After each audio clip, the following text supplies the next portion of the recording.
hoping that you would have all written down your questions, and we can start, depending on which slide that your question is from, we can go directly to that slide.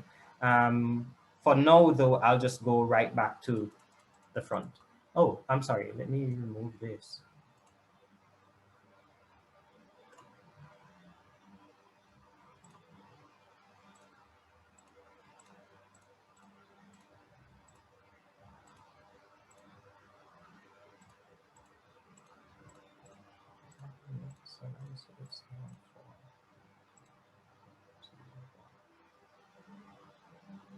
Okay, I think I'll use this slide for the questions. Okay. All right. So feel free to unmute yourself and ask questions, or you can utilize the chat as well if you don't feel like using your voice. Well, I still haven't gotten it totally clear in terms of the difference between cryptocurrency and what is a blockchain. Okay. And I was wondering why this is a better form of exchange for money than utilizing cash itself. Because I was just wondering, what is the value? Because back in the days, they used to exchange gold. Yes. And when they print money, then every money would actually have a gold back in it. So I was just wondering, right, as it relates to the cryptocurrency and the blockchain, I don't totally get it as yet. All right, that's an excellent question. I'm sorry, I should have looked who was asking the question. So protocol going Marceline. forward. Marceline. All right, good. So Marceline, so for everybody else, when you're going to ask a question, just say your name and then ask the question so I know, okay? So Marceline, excellent question. First thing about your point about gold. So by the way, you are aware that currently there is no gold standard, right? Meaning the money is not currently backed by gold. I didn't know that. Right, it became ineffective it was dissolved in 1971 under President Richard Nixon, okay? Oh, yes. Yeah.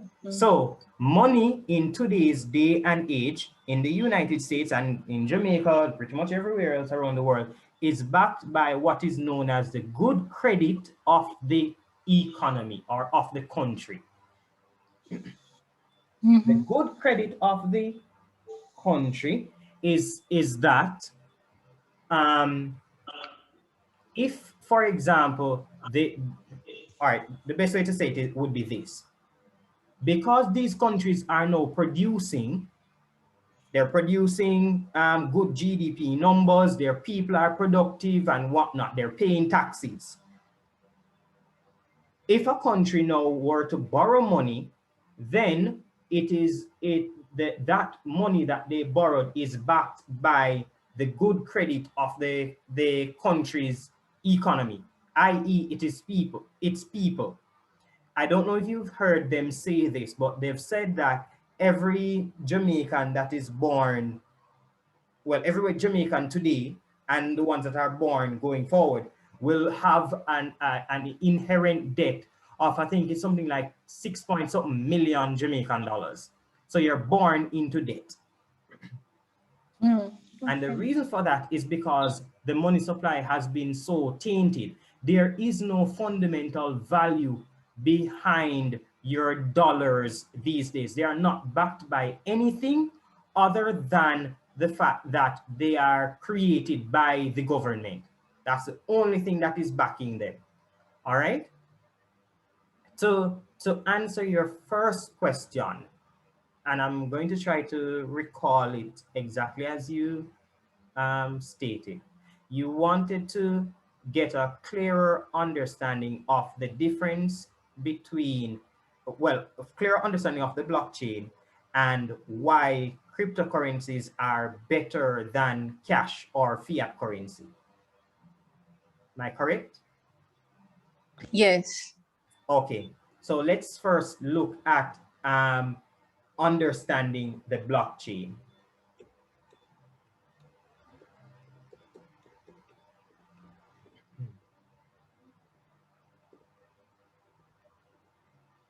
Okay, so there's an error in this. No, anyway. So here it says that a blockchain is a system in which records of transactions are maintained across several computers and are linked in a peer-to-peer network. All right, and the blockchain is maintained in what is termed as a distributed ledger. So here's what that looks like. Now, the blockchain in and of itself, I want you to think about an Excel spreadsheet, a Google sheet. All right. Now, imagine that Google sheet is where you record, let's say, for example, every, I don't want to say every dollar. All right. I follow with the Excel sheet where you put in the different digits or numbers. I follow that one. Okay. Well, that's effectively what a blockchain is, except that a blockchain is just, it's not an Excel spreadsheet. No, it's a software that keeps records, but across multiple computers. It's no longer that Excel spreadsheet that is localized to one computer. All right, does that make sense? Yes, I'm following you. Okay, now, so we have the blockchain.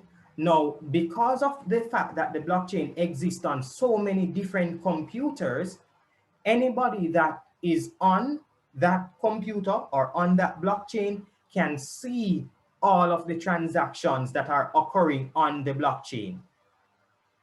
All right?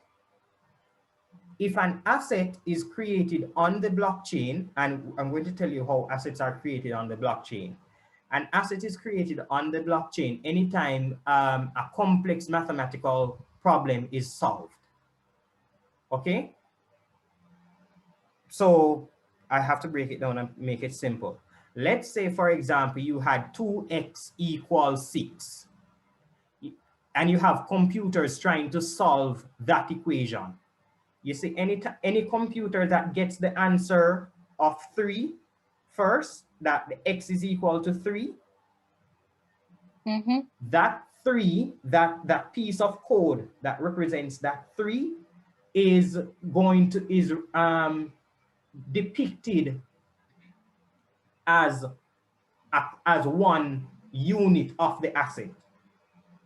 So that 3 is now say $1 for me. Let's say it was Dev coin. All right, and you have the Dev blockchain. So on the Dev blockchain, there are mathematical equations that need to be solved. Remember, the Dev blockchain is being supported by multiple computers. So every computer is using up its resources to try and solve the equations that are on the Dev blockchain. All right? You're following me so far? Yes, I'm following you. Yes, I'm following you. I understand where the 2x equals 6 and then the x would be equal to 3. I followed Right. it. So you said Right. any computer who would have gotten that answer would have recorded it. Right. So that computer would record it, but also it would record that Devrhoid got the answer. That, let's say it was Marceline's computer that solved it. All right. Let's say the network is made up of all of us here. So the Dev blockchain is supported by Christine's computer, Debony's computer. Debony, I hope I'm saying your name right. Marceline's computer, Raquel's computer, and Shakil's computer. All right. The equations are within the software to be solved. Now, let's say Marceline's computer came to solve the equation first because she has a 2 gig hard drive and a 1.6 megahertz CPU versus Debony's 0.25 or 256 kilobytes, and then everybody else is lower than that. So because your computer is faster, it solves the equation faster. All right. So now it solves the equation and you get 3. your computer is now designated as owning one dev coin. One dev coin being equivalent to the solution 3. Make sense? Yes, I follow. So basically, it's those equation and the solution that would basically make up a blockchain. It's not the solutions that make up the blockchain. The solutions make up the asset. So the solution would be a Bitcoin. Oh, okay, okay. All right. So the computers make, the software is sitting on the computers. That's the blockchain. All right. The equations that are being solved on the blockchain, the solutions to those equations are your cryptocurrencies. All right. So let's take it one step, another step now. So that transaction is recorded within the blockchain, all right, in the ledger, that transaction. So it records computer XY45739 Marceline has solved the equation and has one dev coin. All right. The next equation presents itself. All right. And this equation is now more complex. So this equation is now 2x plus 4y equals 0. So what's X and Y? So now the computers need to solve X and Y. You solve X and Y, you're going to now get another dev coin. So Yep. let me insert a monkey wrench at this point. Let us say between the time that your computer solved the first equation and the second equation being presented, Shaquille upgraded his computer and bought 2 GPUs, 5 megahertz each, right? His computer is now faster. So now his computer is now better able to solve 2x plus 4y than yours. And so Shaquille's computer solves the equation and he gets awarded the dev coin for that block. Where does these equations come from? They are written in code. So that's what cryptography is. Okay, so that would also be computer language. Yes, yes, it is. It's all computer language. Okay. Every single thing, I need to say this. Oh gosh, you're bringing me back to uni. But every single thing that you see on the computer is a one, is a combination of ones and zeros. That's why I use this image here. No, that's why I use this image. Everything that you see on your computer is this. At its core, it's ones and zeros. All right. I can go one step further and tell you that each of these ones and each of these zeros that you see simply represent a voltage value, but that's going well beyond the scope of this presentation. All right. Okay, so now we understand the blockchain, we understand the currency being minted on it. Let's now look at transactions. So now Marceline has one dev coin, Shaquille has one dev coin. Debony doesn't have any dev coins, but Debony has a wallet. So Debony can receive dev coins from either you or Shaquille. Follow? Yes. All right. So let's say, for example, and we're getting a little bit closer now into the transactional nature of it and the exchange of value. Let us say, for example, you commissioned Demonique to draw I don't know, to draw a parrot. I don't know. What do you like? Cats. After you use cat, so something that is valuable to you, to paint your cat. Let's say you commission Debonique to paint your cat. All right? And Debonique says, you know what? I don't want you to give me money. I want you to give me one of your dev coins instead. I'll take that as payment. What just happened, aside from a transaction, is the creation of an economy. Because so long as Debony knows somebody who will accept DevCoin from her for whatever value they bring, now you can have an exchange of value. DevCoin is now being used to represent that value exchange.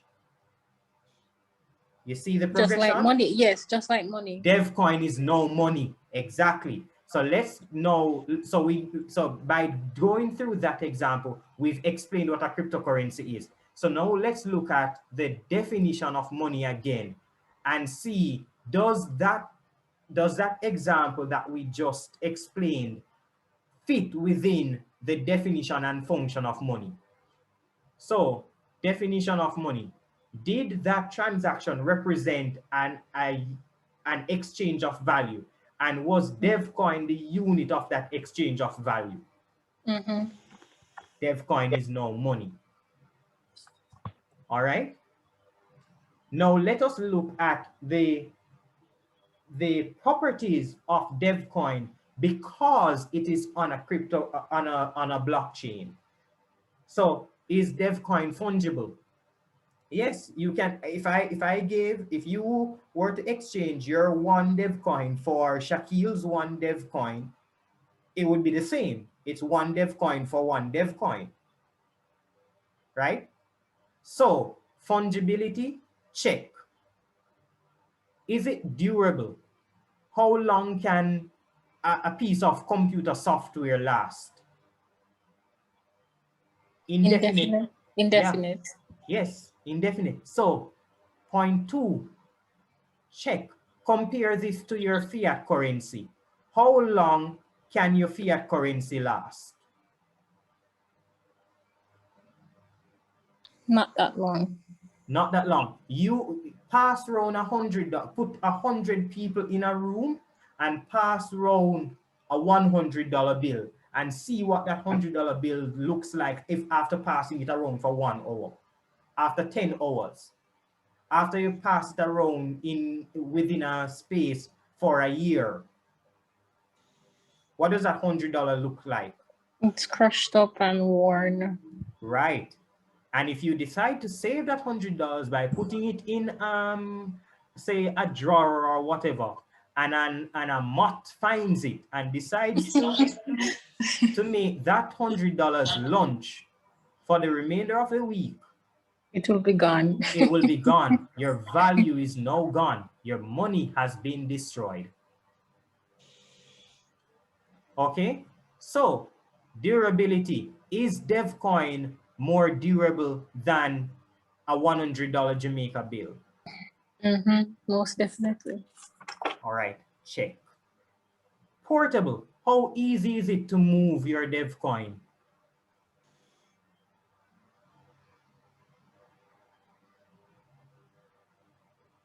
It's done simply by, it's quite simply as a bank transfer. So this is now where digital currency and cryptocurrencies overlap.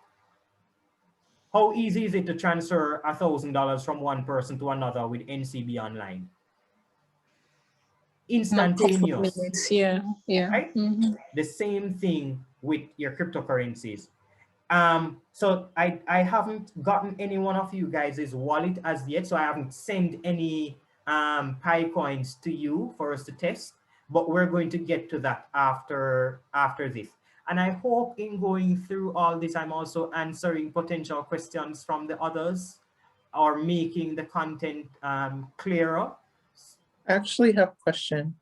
I'm sorry? I have a question if you're done with the previous. Oh, Raquel. All right, yes, Raquel, sorry. just let me go through the other 2 points, okay? Okay. So the next point, is your DevCoin recognizable? This one is a little bit harder. to answer. Well, it's easy. The answer is yes, but it's harder to explain in the sense that you don't see DevCoin physically. So you don't know what DevCoin looks like. The only way you know it is when it turns up in your wallet and you look on your wallet, you refresh it and it goes and you see 0 change to 1. Okay? So that's how your DevCoin is now recognizable. I might expound on this later, but I really want to get to Raquel's question, all right? And then, is it stable? Yes, it's relatively stable because at the outset, the number of DevCoin is either going to be set or the algorithm is going to be written such that the number of DevCoins produced every year or every 10 years goes down by a factor of 2. It's called, well, it would be a factor of a half. It's called a halving. So Bitcoin recently had a halving event earlier, was it early this year or late last year? One of the two. But what it does, it reduces the amount of dev coins that are going to be produced and introduced into the system, as opposed to fiat currency, where the bank manager can quite literally say, look, we need to put some money into the market, so we need to have some stimulus checks. And all he does is send down to IT and tell them, look, put into the program another 6.3 trillion US dollars. And with the click of a button, it's done. And now your money is no longer stable, because whereas there were 20, let's call it, there were 24 trillion US dollars, with the click of that button, now there are 30 trillion, sorry, 30 trillion US dollars. And so the value of each US dollar has now gone down. If we were going by equivalence, it should go down by a factor of 2.7, close to 3.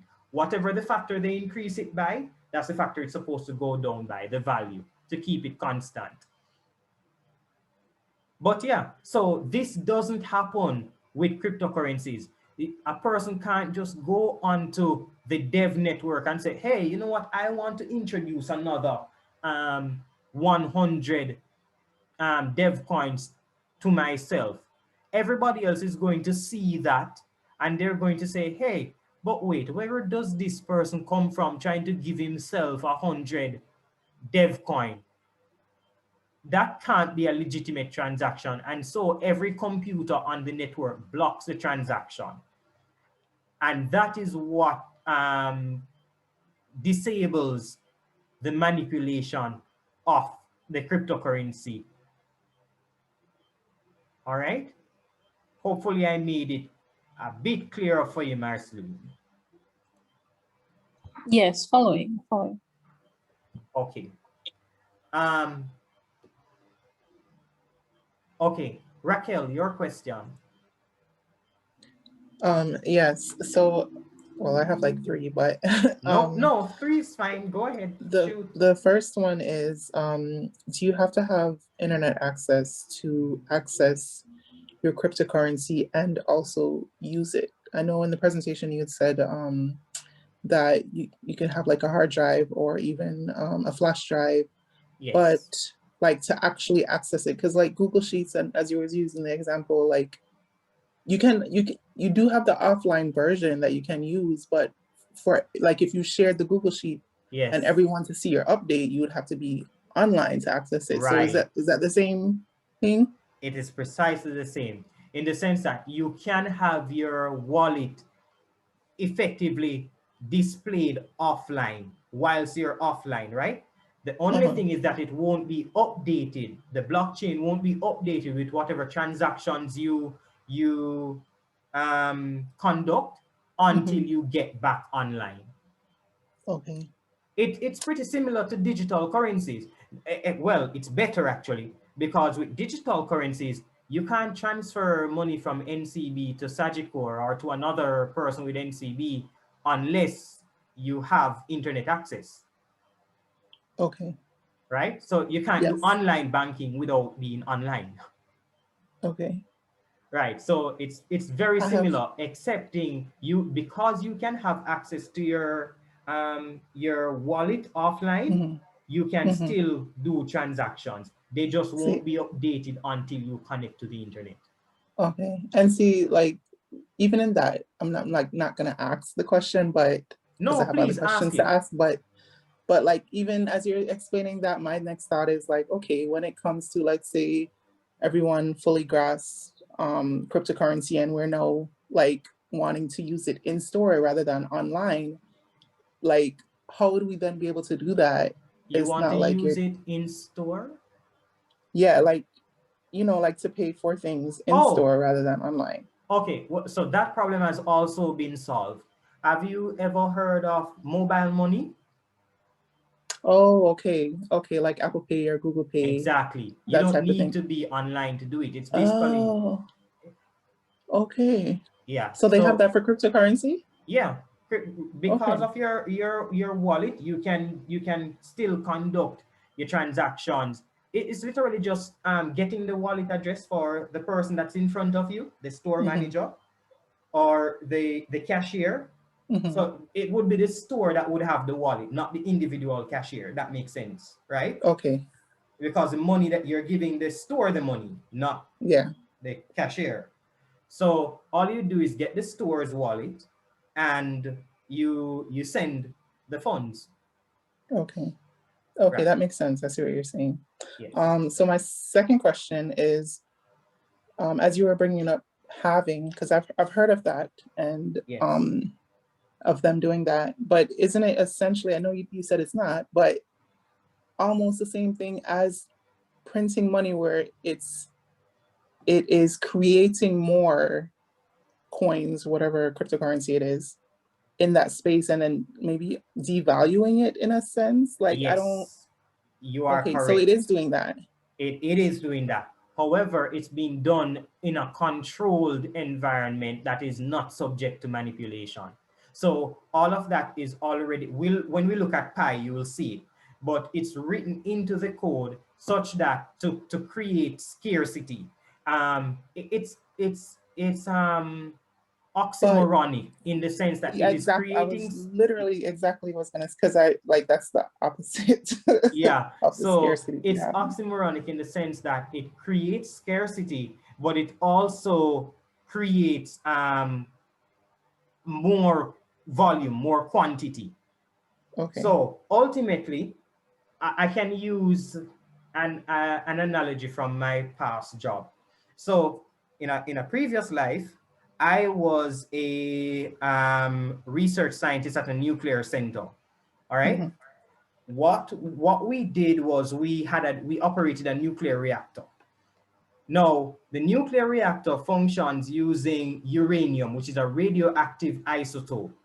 Mm-hmm. What happens with uranium is that when it is excited, it it goes through a process of decay.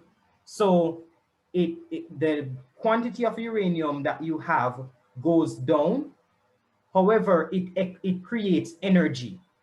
Okay. So at the half-life, what happens is that you have half the amount of uranium that you originally had, Mm-hmm. but the half that is expended would have been expended as energy. Okay. All right. Somebody said money is energy as well. It is an esoteric concept, but I'll explain it now using Bitcoin. So um, Bitcoin is being mined by the different persons on the Bitcoin on the network, Mm-hmm. right? Now, let's say you start with, let's say the network is designed to give you 100 million coins maximum, right? Mm-hmm. It starts out by mining, say, 20 million, sorry, 50 million. So it makes 50 million available for people to mine. Okay. That's how it starts. And then at the next, after 10 years, the Mm-hmm. half-life, it then allows another 25 million to be mined. So you see the halving. Yeah. And then 10 years after that, it allows for another 12.5 million to be mined until you get to the point where there are no more Bitcoins left to be mined. So Okay. yes, it allows for more money to be in the system, but overall, the total amount of money is fixed. So once Okay. there are 21 million Bitcoins that will be forever available. After those 21 million Bitcoins are mined, no more Bitcoins will be available for people to mine. And the only Okay. way to get Bitcoin will be through exchanging value or through somebody literally giving it to you. Okay. And are all the cryptocurrencies set up that way, or is it just Bitcoin that has like Most of created them that? are. Dogecoin, Okay. however, isn't. Dogecoin is set such that they can append the code, and this is why it is a problematic cryptocurrency. That's the problem I was mentioning that it needs to fix. So you eventually got it out of me. That's the problem that Dogecoin needs to fix for me to buy it. And that's what Elon Musk is helping them with. They need to now get to a point where the number of Dogecoin is fixed. So they're going to have to change the cryptograph that is the underlying problem that Dogecoin is based off of. As soon Okay. as they do that, Dogecoin can now be used as a store of value. Okay. Right now, it can be used as a means of exchange quite easily. And there are some companies that accept Dogecoin. Quick side note, if you want to buy real silver, you can actually buy it with Dogecoin right now. Oh, Yes. that's interesting. Okay. We have 7 minutes. Any other questions? By the way, Raquel, was that clear? Yes. No, I understand. I did have another question if someone else didn't have any. I don't want to take up any time if anyone else had a question. We're going to be doing this, this is not a one-time event. So we're Oh. going to have other Zoom calls. Quite likely we're going to, I don't want to impose weekly on anyone, but I'm available once a week for it. That's how I'm going to put it in the group. I'm available once a week for us to do a call like this. Okay. I had a question when you were talking about the wallets, and you were saying that certain wallets can only accept certain cryptocurrencies. Is that Yes. because maybe a wallet was created before a cryptocurrency was created, and then they would have to like rewrite the code to be able to accept that? Like, I'm trying to That's a determine like, possibility. Yes. okay. But quite simply, most of these wallets are based on a particular blockchain. So just like how the cryptocurrencies are based on a blockchain, the wallets also are software built on the blockchain. So MetaMask, for example, is based on the Ethereum blockchain. So it can store Ethereum and some of the other coins. However, it cannot store Dogecoin. So are you aware of any wallets currently that can accept them, All either, if not the majority or all? Because for me, these I two. feel like it would be too much So to have like 5 million different wallets no, just and you to be wouldn't able to need accept all 5. cryptocurrencies. You're right. You wouldn't need 5. You'd probably need like the top 3.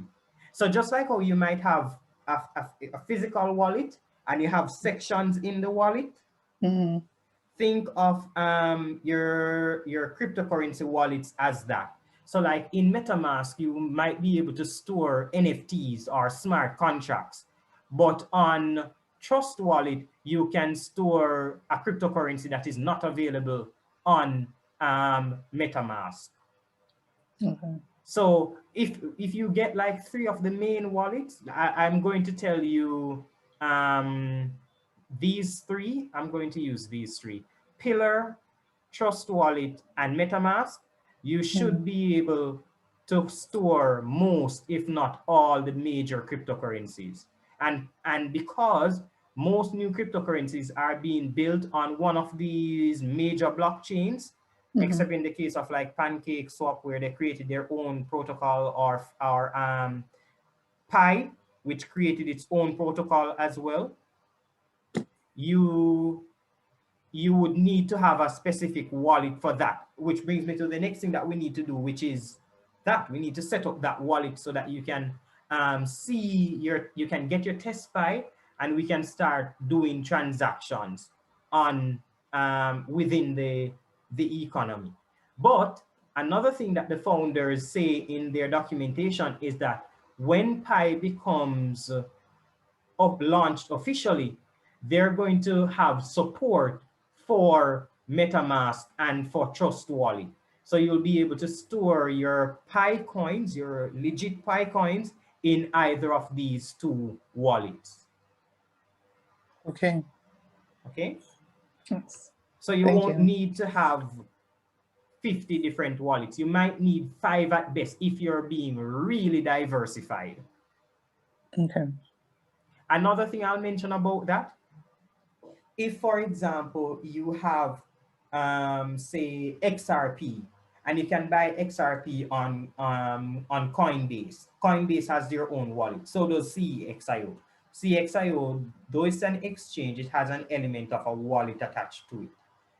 But on the exchange, what you can do is, if you don't want to get another wallet, you can buy the currency that you're interested in. Excuse me. You can buy the currency you're interested in and then exchange it for another currency that can be stored in your wallet. So for me, I wanted to get access to a cryptocurrency called Quant.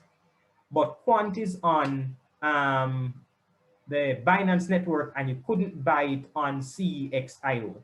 So what I had to do was I had to buy XRP on CXIO, convert it to Bitcoin, move the Bitcoin to the Binance wallet, and then on Binance I'll be able to buy the Quant. Sorry, I just got a missed call. You'll be able to buy the Quant cryptocurrency. All right, it can get convoluted, and you have to be extremely careful. So that's why I'm not even going to attempt to give you guys all the details of getting access to certain cryptocurrencies on this call.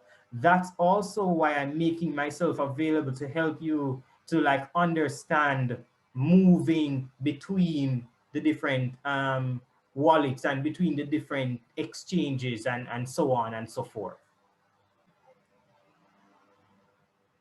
All right. Are we okay? Yes, I understood. Yes, Thank you. yes, yes.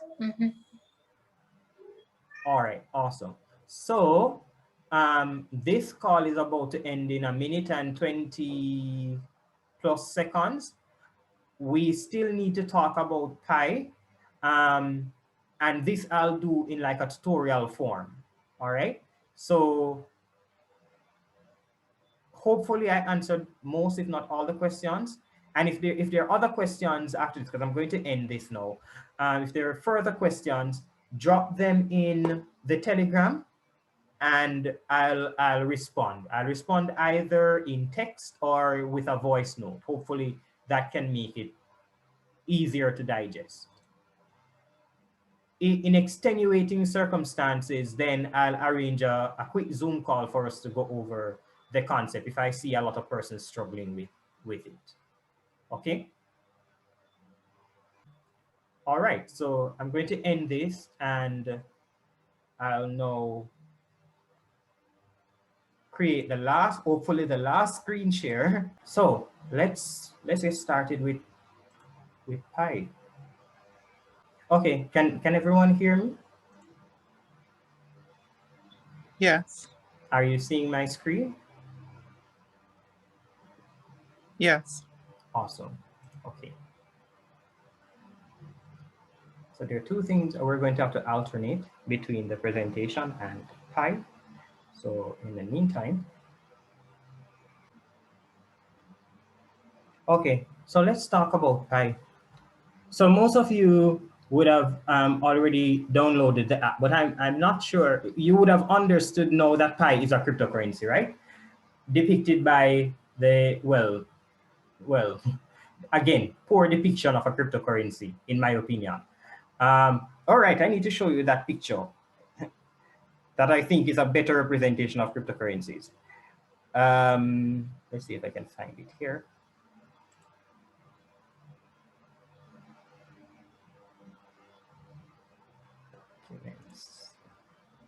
So when you think cryptocurrencies, I ideally don't want you guys to think this, as in the physical money. For utility purposes, yes, but for technical purposes, or rather operational purposes, I want you to think about it the very same way you think about your online bank account. So think about your wallet as that, as opposed to this. And also add to that the fact that there is no conversion from your cryptocurrencies to a tangible currency, because that would now make it fiat. Okay?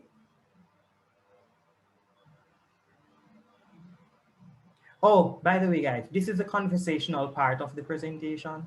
So you can interact. Okay. Okay. All right. So basically what I want you guys to understand is what what Pi is. So you can see here they're showing you the features of it. User and planet friendly. What they're saying is that it doesn't use a lot of electricity, unlike Bitcoin, which required huge data centers for you to mine it and mine it successfully. So it's mobile first, which means it's like mobile money. So it's cryptographic mobile money. That's what Pi is. And that's the only way you should think about it. Do not think about it as a coin that is going to be launched on an exchange next week, next month, next year, and then the price is going to shoot up like Dogecoin. Do not think about Dogecoin, about Picoin like that, because that is not what the the designers of it intended. Okay, what they want to create is a means of exchange that is accessible to a wide variety of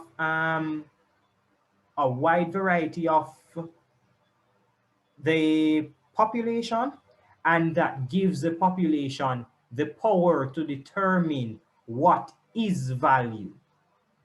Okay? Now, Pi is going to have a lot of add-on utilities. I would suggest reading the FAQ. It tells you basically everything that I just told you. So, right, I told you, don't think about it as like free money that it's going to do an ICO and then the price going to shoot up. Do understand that what Pi is meant to be is a currency for the everyday people to use to exchange value. That is the only intended purpose of Pi, nothing else. Okay? Now, because of how Pi is being created, imagine if you now acquired a whole lot of Pi and a person wanted to say borrow some from you. You could say, okay, I will lend you, and we'll do this in the economy. I will lend you 5 Pi for 10 days, but you have to give me back 5.5 Pi. So I get a 10% return on my money. Understood? Just like an ordinary Yes. loan. Now, whatever that person is going to use your Pi to do, you're not concerned with that. And however it is, they're going to get back the Pi to pay you back. Well, if you're operating as a business, you might want to be concerned about that. But in the same way that you are offering a service, quite likely this person could be operating a business where their manufacturer or their providers, their suppliers accept Pi, and they need to know get supplies so that they can create their product and sell it. So they will take now the 5 Pi that they I could make this so graphical. But they could take, for example, let's say it's a person that creates what's a good example? T-shirts, right? So he does custom printing on T-shirts. His manufacturer in China accepts Pi. So 5 Pi will get him 10 T-shirts, for example, right? But he doesn't have 5 Pi because in the context of this example, 5 Pi is a quote unquote lot of money. And it will be in our economy because we only get 100, okay? So consider the 100 as like a monthly salary. So that's how I want you to think about it when you're using it. So you'll have to, if you're going to provide a service, you're going to have to appropriate the value of your service based on what we understand 100 Pi to be. So 100 Pi would be the equivalent of 30 working days for you, all right? So you wouldn't therefore launch a patty company in the economy and demand that a person pays you 1 Pi for your patties. That's too expensive. Does that make sense? Yes. Okay. In the same way, you wouldn't launch, say, what's a high quality service? An investment service. That's a high quality service, and charge a person 0.1 Pi or 1 Pi for that service, whether or not it's just a consultation like what we've been doing here. So put it this way, if Pi was the currency that we were using, and if I were charging you guys for this presentation and for this time to give you the overview and to walk you through setting up your wallet and all of that, and I know it's going to take me 3 hours, maybe 4 hours, right? If I understand that 100 Pi is a month's salary, how much do you think would be a fair value for me to attach to my service of doing this for 4 hours with you? And don't just think of the time, think of the value that's being exchanged, the knowledge that's being transferred. Just But don't you also have to think of the amounts of people that you would be charging for that service too? not necessarily, because if I were doing this consultation for one person, or Then you'd have to charge a higher rate to. not necessarily. So that's a I don't want to call it a flaw, but so as a consultation, consultations are charged separate differently than, like, you don't get group rate consultations. Okay. Unless you decide to do that, right? So, perfect example. There is when you meet with a business development officer, for example, if that business development officer is having a presentation and he says that, okay, the ticket is $10,000 because that's the value that I'm bringing. Everybody pays $10,000. It doesn't matter that 100,000 people are turning up. He's not going to now charge $100 because of that. Okay. All right. So that would be one example. So if I were doing this one-on-one, in this setting, it's not exactly one-on-one, but imagine it were one-on-one because I'm giving you individual attention. All right. What would be a fair value to charge, given that the equivalent of a month's worth of work is 100 Pi? There is no, well, there's a wrong answer. By just giving an answer, we get to discuss the thinking and the rationale behind it. And so this will help you in the network, in the economy, to appropriately price whatever services you're going to offer or to know if somebody's offer within the economy is too high? I feel like there's a lot of like the answer is contingent upon a lot of things, because You would be is correct. there's like a lot of questions, because if You would okay, be let's correct say with that as well. this is like, is this your only gig or your only job? Do you have other jobs to fall back on?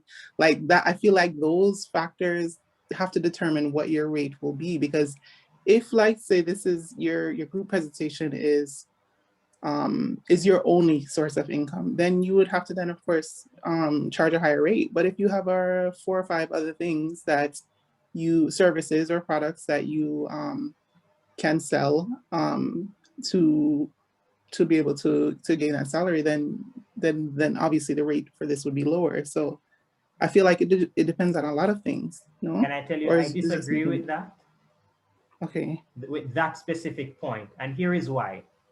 When you have you ever done a consultancy or a consultation with any professional?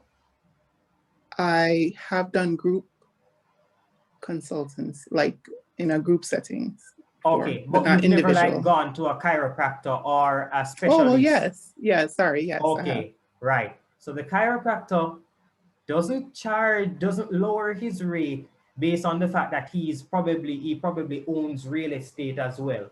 He doesn't lower his rate based on the fact that he probably has a trucking company. Hmm. You follow what I'm saying? Yeah, yeah, I So understand. he charges you based on just the market value that he ascribes to his service.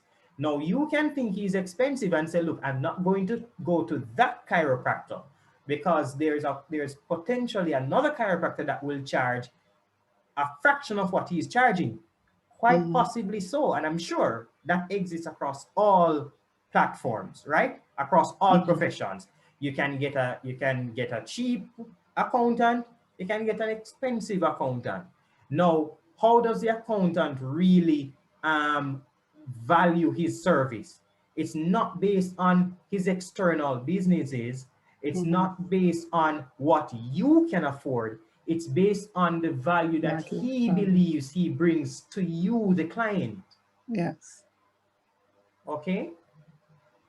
that's true. But okay, it's not that I'm trying to be like No, it's supposed to be a very discussion, so contrary. that's It's fine. just That's fine. I have a hard time like, okay, like I'm going to use like an example, my example, like Yes. sometimes, because I live in the States, and sometimes I go to Jamaica, and I always have an issue kind of converting the money. I'm thinking, okay, is 30,000 Jamaican dollars too much for whatever item I find in Megamart or something like that? Like I have Ah, that type of yes. difficulty. So I think this is why Yes. I'm having I problems completely understand. with I that. completely understand. And that brings me to a point. There is something called, well, standard of living is one thing, but there is also, it's an economic term. Why am I struggling to remember this? Um, all right. I can't remember the exact term. So what I'll do is I'll use an anecdote. Mhm. A car in the US, you can get a car for $1,000 US. Not a great car, but you can get a car for $1,000 US. Yes. Yes. In Jamaica, you would be hard pressed to find the same quality vehicle for the equivalent of $1,000 US. It's quite likely going to be 3 times more. Yes. Right. It's an economic term. I'm going, once I find it, I'm going to send it in the group, but I can't recall it right now. But you're absolutely correct. For example, in the US, a person working at McDonald's might get $16 an hour. Mhm. Out here, it's 300 Jamaican dollars, which is the equivalent of $2 US. Oh, wow. Yeah. Yeah. So Okay. it's based on the economy, strength Mhm. of the economy. That's the word. That's the term. So the price that you pay in an economy is based on the relative strength of that economy. Okay. Jamaica, because Jamaica is a developing country, things are expensive. We're more susceptible to inflation. So things cost more and your pay is less. Okay. In the United States, for example, you can get a pound of grapes for $5. Not so in Jamaica. It's going to cost you the equivalent of probably 20 US dollars to get a pound of grapes here. And of course, it's more complicated than that because there are other transactions, other intermediate costs that resulted in getting the grapes from wherever they were to get them in Jamaica, right? Mm-hmm. But the strength of the American economy allows them to lower the price, the price of goods and services, some, and also pay their people more. An investment advisor, for example, in New York City will earn well over 100,000 US dollars per year. In Jamaica, he earns a maximum 50,000 US. That's the equivalent of about $8 million per year. And that's when he's at the top of his field. Okay. All right. So it's sort of, I can understand the struggle with doing this. All right. So Mm-hmm. there's going to be, and that's why, again, that's why I call the Telegram group an economy, because there's going to be a lot of economics that we're going to learn and practice over there. Okay. And the unit of value exchange is going to be Pi. I'll give you one quick scenario that we have that we're going to play out.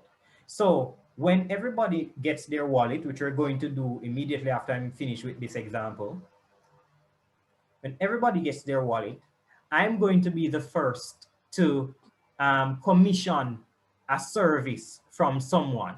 So I might ask you to, let's say, do a piece of research for me. So find an article, something as simple as that. All right. Mm-hmm. And that will be a service that you render to me, and I will compensate you with Pi. Okay. All right. Another example might be that somebody in the, well, this is a more complex example, but let's say somebody in the group is going to now exchange a physical product or a digital product. So for example, my ebook, my stock market ebook, that sells for the equivalent of 10 US dollars. Mm-hmm. I could offer that within our economy and say, look, I will accept Pi as payment for my ebook. Okay. So you guys can buy it from me using Pi. All right. Another person might have another service where they will do social media marketing for somebody else, or it doesn't have to be real world examples. Mm-hmm. It could be just scenarios that we bring up. So for example, somebody will be designated the utility company in the group. And so every month we will have to we'll have to pay the utility company. All right. Okay. It's a pretended service that is being rendered, but it's a necessary service. Mm-hmm. So we have to pay whomsoever the utility is, regardless of whether or not we want to. Okay. And then I feel like it's a little bit, sorry, I don't mean to keep cutting you, but I feel like it also, another reason why it would be kind of difficult to value what your service is also based on utilities, because people kind of also, I feel like, determine what their services or products can sell for based on maybe their budget or their especially for you something like utilities, you know, like Yes. things that you cannot avoid paying. Yes. So here is a solution to that. This what I'm going to explain to you now is a concept called market making or market dynamics. So let's say, for example, somebody in the group decided, okay, my service is for 20 Pi. 20 Pi would represent 1/5 of your total monthly salary. right?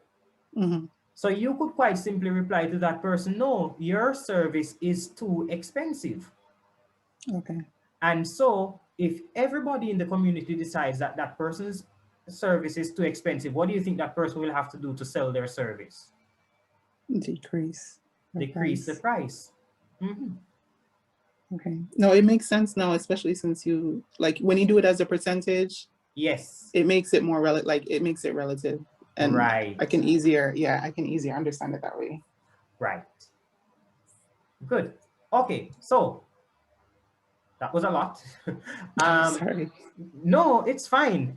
These are the type of conversations that we want to see happening. All right. When you read through all of this and you read through the white paper, you will see that what we're doing here is exactly what the Pi originators, the developers intended for Pi. And to be frank with you, that was what Dogecoin was intended to be as well. Now, Dogecoin has the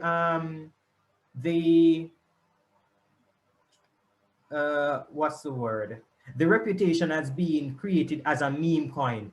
It was not created as a meme coin. If you look up the history of Dogecoin and understand who the person is that actually created the coin and what his intentions or his motives were, you will quickly be able to appreciate why somebody like Elon Musk is now looking to back Dogecoin. It will become very obvious to you. Very, very obvious. Okay. All right. So with all of that being said, I will share more information in the economy about Pi and how you can use it. But I think I've given enough examples as to how we can actually put it into actual use. So first thing you need to do is you need to get your Pi wallet. And to get your Pi wallet, you're going to need to download this application on your computer. It's a Pi node. This is the software that allows you to get your Pi wallet. So this would be like the blockchain for Pi. All right.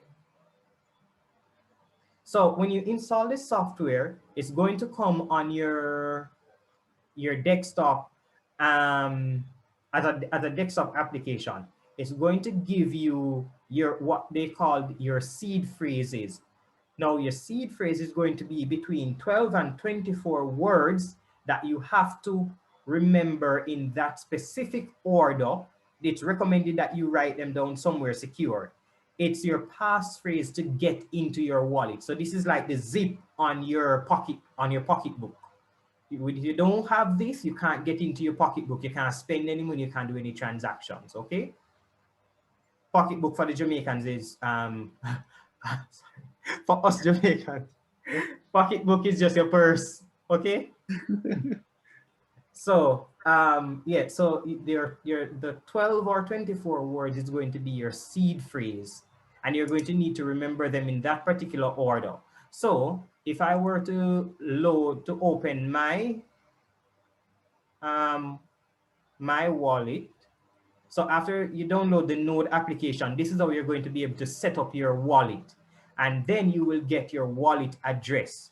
And your wallet address is what will enable us to now start sending payments to and fro. All right. So this is my application. This is my wallet. So in my wallet right now, in order to unlock my wallet, I need to put in my seed phrases. All right, so I'm going to do that over here because you should never, ever, not ever in your life, share your wallet with anybody. It's like your PIN to your bank account. You don't give it to anyone. The password to your bank account, that's what this is. All right, like I said, think about this thing that we're doing as an online bank account. That's all it is. All right. You notice I haven't mentioned anything about Pi going public. Sorry, this is the beta. This is the beta version of Pi. You're going to have now the official launch version of Pi, where every Pi that you've mined in the test phase, as in on your phone, now when you open it and you see that number counting up, every Pi that you have is going to become quote unquote real Pi now that you can use in a real sense. So let me log back into the wallet to show you guys just a few examples. But for right now, the next immediate step for you would be to download the node on your computers and to create your wallet. Let's go. Let me see here.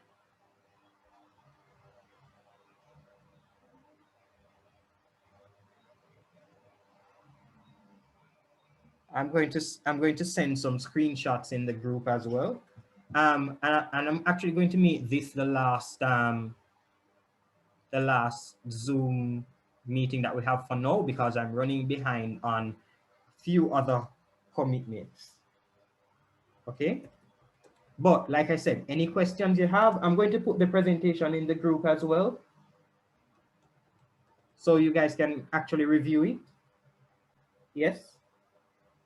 What would have prevent Pi from becoming like what's that one you said? Dodge? Dogecoin. Yeah, Dogecoin. To prevent it in what sense? From In, becoming like Dogecoin in what sense exactly? in the sense that, because you said the Dogecoin developed of similarity with the Pi, but yet still the Dogecoin gone, can I say global now? Yes. So So your question is what would prevent Pi from becoming global? yeah. Nothing. There's Um, absolutely nothing. In um, fact, Pi has a bigger potential of going global than Dogecoin because you're using your phone to access it. So each of you now have your own invitation links. So you can, anybody you send that to and they register on Pi, on the Pi network, mhm. that's an added node to the Pi network. So right now I'm connecting with Rachel. I've never met Rachel before. This is my first time speaking with her, and she's a part of my network, right? I can now exchange value with Rachel using Pi and vice versa. Make sense? Yeah, well, okay, so maybe my question should be what would cause person to buy into Pi then? So that's the first thing. People don't need to buy into it. It's running right now as just a beta test. So the incentive would be persons sorry, not the incentive, but rather the impetus behind its growth will have to be education. So persons educating other persons about Pi, what it really is, and about cryptocurrencies as a whole. Because everybody knows Bitcoin, but I can tell you, very few people really understand what Bitcoin is. A lot of people who even own Bitcoin quite likely do not have as good an understanding of it, the currency, how it works and its underlying technology as you guys do. All they saw was something that is running up in value, speculation, and they bought it. That was it. I would not encourage you to think about Pi in a similar way. Mhm. By the way, in saying that, this does not mean that Pi, when it launches, cannot start shooting up in value. It, it is very possible.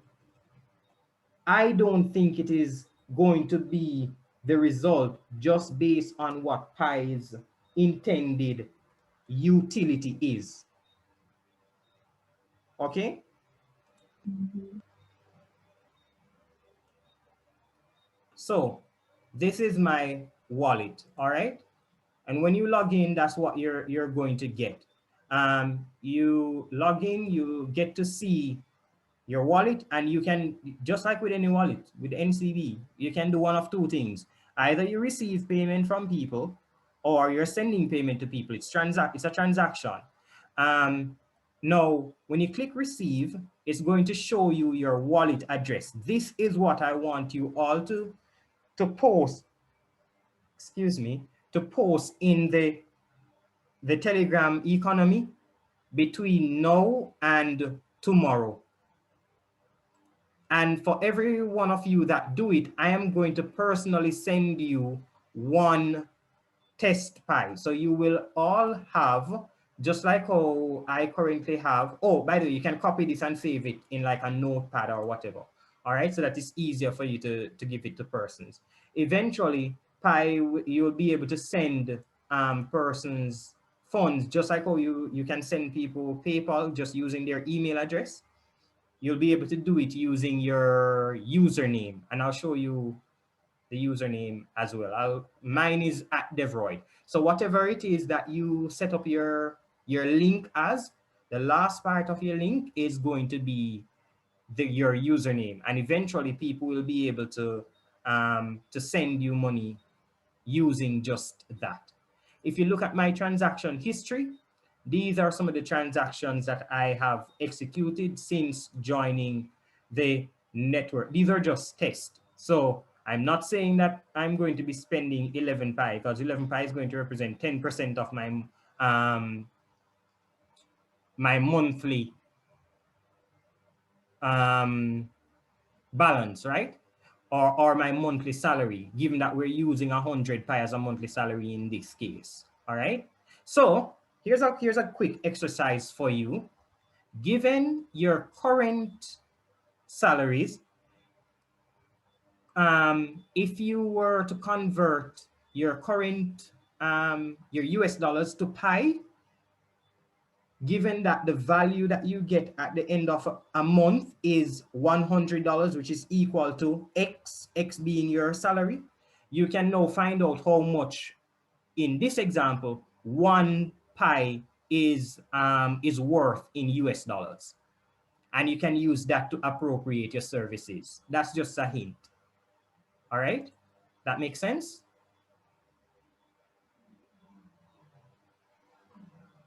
Yes. Okay. I'll put the math in the Discord, in the Telegram community, in the economy as well. All of these things that I've been mentioning will be in the economy. So you don't need to worry about trying to remember all of it. Just the next action for all of us will be to download your node, set up your wallet, and keep your key phrase, your safe words in a safe place in the order that you got them. Do not alter it at all. And then once you get to your wallet, you're going to see 100 test ETH in there. Click on receive, and then copy this and post it in the Telegram channel with your name. Just post your name and this. All right. So now everybody will have had a wallet, and now we can move on to the next phase.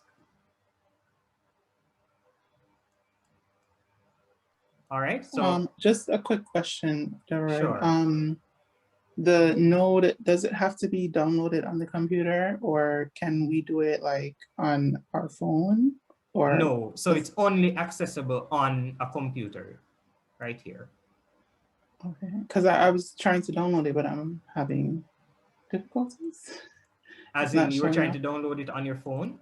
No, on the computer. Okay, what happened? Well, what was the result? Like it downloaded, and when I click on the application, it just doesn't open. So did you ensure, what type of computer do you have? A Mac. And you click the Mac version? Yes. Okay, I'd have to, all right, I'll look through the FAQ and reach out to like some of the. It's on the FAQ?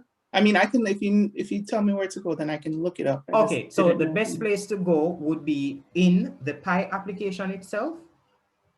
there is a message app embedded in it where you can text persons from the Pi community. Okay. So if you ask any one of them, they'll ask it So in be the able to. general chat,